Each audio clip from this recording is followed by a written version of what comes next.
how is it that we as vSphere users can interact with the environment so that we can manage our ESXi hosts and their connectivity to storage and to networks and the virtual machines that they manage and all of those sorts of things? What we're going to do here is we're going to focus on a piece of software that runs in vCenter Server called the vSphere client. So as I run here on my desktop system, and I want to eventually manage my ESXi hosts and my virtual machines, we're going to notice that there are a number of systems that allow us to do this. Okay? The first is the vSphere client. The vSphere client runs here on vCenter Server. It's a Tomcat-based web server that gives us access to the entire environment. It gives us access to all of the ESXi hosts and all of the virtual machines that they run, to all of the storage that all of the hosts can see, to all of the virtual networks that we have created, and so on. Okay? So because this vSphere client is based in a web server running in vCenter Server, what we're going to do is we're going to point our desktop to vCenter Server's fully qualified domain name. We're actually going to have this in DNS, right? And we will see here the vSphere client. Now, we also have a system that allows us to interact with vCenter Server called PowerCLI. This is a set of modules that plug into Microsoft's PowerShell that allow us to, once again, interact both with both with vCenter, but also with ESXi directly. So if you want to automate using PowerCLI and scripting, you're more than welcome to do that. Now, in order to have vCenter up and running, we have to have an ESXi host up and running, because vCenter itself is just a piece of software that runs like any other piece of software in a virtual machine. So as we begin to build our environment, we may want to interact directly with an ESXi host to configure it. So every single ESXi host also has a little mini built-in web server. And you're going to be able to point your browser to that web server by pointing to the fully qualified domain name of your ESXi host. Okay? And there you can access what we call the VMware host client. Now the host client only gives us access to the host that we are pointing at, its configuration, and its virtual machines. Okay?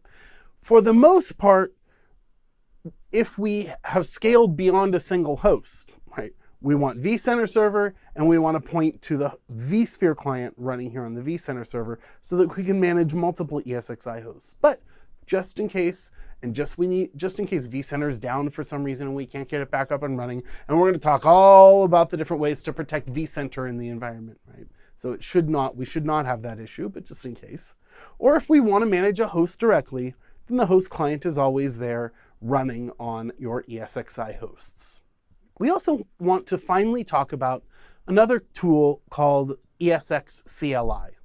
Now this is a tool that both runs on your ESXi hosts, but it's also available for installation in Windows or Linux machines that allows us to remotely, both locally or remotely, access an ESX shell. Okay? So there's a shell that runs on ESXi. There's all kinds of really nice tools. It's kind of like the one single command to manage ESXi itself. Right? So that's also available for us if we want to manage a single ESXi host itself. Now, all of these systems need to communicate in some sort of secure fashion. So if you head over to ports.vmware.com, you'll see the network connectivity that exists between your desktop, between vCenter Server, and the ESXi hosts, and all of these different components. Most of them run on port 443, which entails things like CA-signed certificates and the like.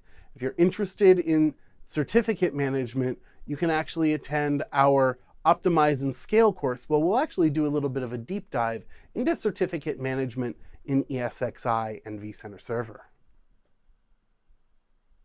So let's have a look at some of these different components. We're going to start out with the host client, because this is the first client that you'll likely interact with in a brand new greenfield environment. Now I'm going to install ESXi, and in the next set of videos here, we're going to show you the installation of ESXi, which is all command-based. It's not a graphic interface, for example, to install ESXi itself. But once ESXi is installed, I should be able to point a browser to that ESXi host and its fully qualified domain name that I'll put in DNS, right? And access my host client itself. You'll see that it's in the fully qualified domain of ESXi with a /UI, UI for user interface, at the end. Okay? So this allows me just to manage that single ESXi host and the way that it communicates with storage and networking and so on. Now the vSphere client runs on vCenter server. So in order to access the vSphere client, of course, vCenter server needs to be installed in its virtual appliance that runs on an ESXi host, okay? And it's got to be up and running. And you'll access the vSphere client. Once again, this is how we manage vCenter and all of the systems that it manages. Multiple hosts, all of the networks, all of the virtual machines in your larger environment, and so on. Point to the fully qualified domain name of vCenter server /UI, and you'll be able to access the vSphere client. Both of these systems, by the way, are HTML5 based, so there's no requirement for any sort of browser-based plugin like Flash or anything like that in the environment. Now, both PowerCLI and ESXCLI are command line interfaces that allow us to interact with the environment. Now, PowerCLI is built as a set of modules on top of PowerShell, okay?